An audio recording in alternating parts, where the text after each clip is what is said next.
வணக்கம். இப்போ இந்த வீடியோ ப்ரெசன்டேஷனில் நம்ம MCX க்ரூட் ஆயில் மார்க்கெட்டில் இன்றைக்கி எப்படி ட்ரேட் பண்ணலாம் அப்படின்றத பற்றி பார்க்குறதுக்கு முன்னாடி நேற்று என்ன நடந்தது, நம்ம என்ன எதிர்பார்த்தோன்னு பார்ப்போம். நீங்கள் பார்த்துட்டு இருக்க அந்த ப்ளூ கலர் கேண்டில்ஸ்டிக் தான் நேற்று மார்க்கெட்டோட ப்ரைஸ் ஓப்பனிங். 5760 பக்கமாக க்ரூட் ஆயில் ஓப்பன் ஆகிருக்கு. நம்ம என்ன எதிர்பார்த்துட்டு இருந்தோம்னா, க்ரூட் ஆயில் மார்க்கெட் அப் ட்ரெண்டுக்கு சாதகமாக இருக்கணும் அப்படின்னா 5720 நல்ல ஒரு சப்போர்ட்டாக இருக்கும்னு எதிர்பார்த்தோம். அது மட்டும் இல்லாமல் நேற்று க்ரூட் ஆயில் இன்வென்ட்ரி ரிப்போர்ட் 8:30 மணிக்கு இருந்தது. ஸோ ப்ரைஸ் ஓப்பன் ஆனதுக்கப்புறம் என்ன நடந்திருக்கு அப்படின்னு பார்த்தீங்கன்னா, மார்க்கெட் 5760 அப்படின்ற இடத்துல ரெசிஸ்டன்ஸ் எடுத்து கீழே வர முயற்சி செஞ்சுருக்கு. இறுதியாக 5720 மேலே போயிட்டு அதை சப்போர்ட்டாக மாற்றுறதுக்கு முயற்சி நடந்திருக்கு. ஆனால் தொடர்ந்து பார்த்தோன்னா 5760 ரெசிஸ்டன்ஸ் எடுக்கிற காரணத்தை நம்ம goodwill charting tool sell signal கொடுத்து மார்க்கெட் 5720 பிரேக் பண்ணி கீழே வந்திருக்கு. ஆனால் நேற்று க்ரூட் ஆயில் இன்வென்ட்ரி ரிப்போர்ட் இருந்த காரணத்தினால மறுபடியும் மார்க்கெட் ஒரு பவுன்ஸ் பேக் கொடுத்து வெயிட் பண்ணிகிட்டு இருந்தது இன்வென்ட்ரி ரிப்போர்ட்டுக்கு.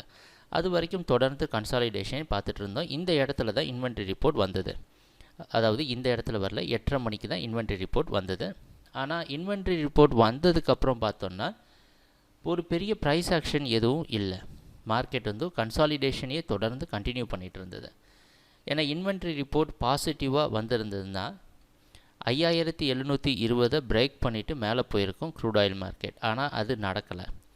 அப்படி நெகட்டிவாக வந்திருந்தால் கூட மார்க்கெட் 5720க்கு கீழே ஸ்ட்ராங்காக கீழே வந்திருக்கும். ஆனால் அதுவும் நடக்காமல் ஒரு கன்சாலிடேஷன், அதாவது சைடாகவே ப்ரைஸ் மூவ் ஆகி 5745 க்ளோஸ் ஆகிருக்கு.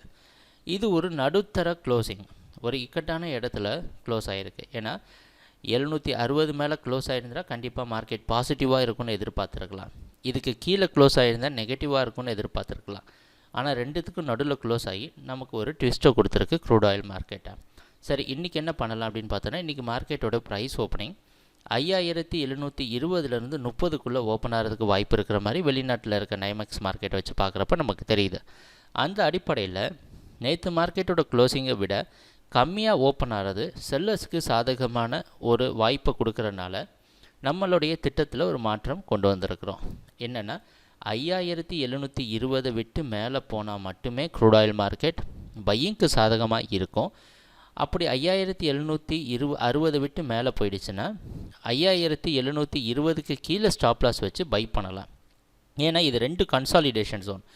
இதுக்கு நடுவில் எங்கே ஸ்டாப் லாஸ் வச்சாலும் ட்ரிகர் ஆகிறதுக்கான வாய்ப்புகள் அதிகமாக உண்டு. அதனால் பையிங்க்கு உண்டான வாய்ப்பு இது ஒன்று மட்டும்தான்.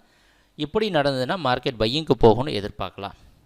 அப்படி இல்லை, மார்க்கெட் நம்ம எதிர்பார்க்குற மாதிரியே கீழே ஓப்பன் ஆகி 5720க்கு கீழே தொடர்ந்து ட்ரேட் ஆகிட்டு இருந்ததுன்னா க்ரூட் ஆயில் மார்க்கெட் சரிவை சந்திக்கும்னு எதிர்பார்ப்போம். இந்த மாதிரி கஷ்டமான நேரத்தில் ட்ரேட் பண்ணுறதுக்கு தான் நம்ம குட்வில் கமோடிட்டிஸோட சார்ட்டிங் டூல் இருக்குது. அந்த சார்ட்டிங் டூல் உதவியால் கண்டிப்பாக நம்ம கரெக்டான டைரெக்ஷனில் ட்ரேட் பண்ணுவோன்னு எதிர்பார்க்கலாம். எங்கள் வீடியோ ப்ரெசன்டேஷனை தொடர்ந்து பார்த்துட்டு வந்ததுக்கு மிக்க நன்றி, மகிழ்ச்சி, வணக்கம்.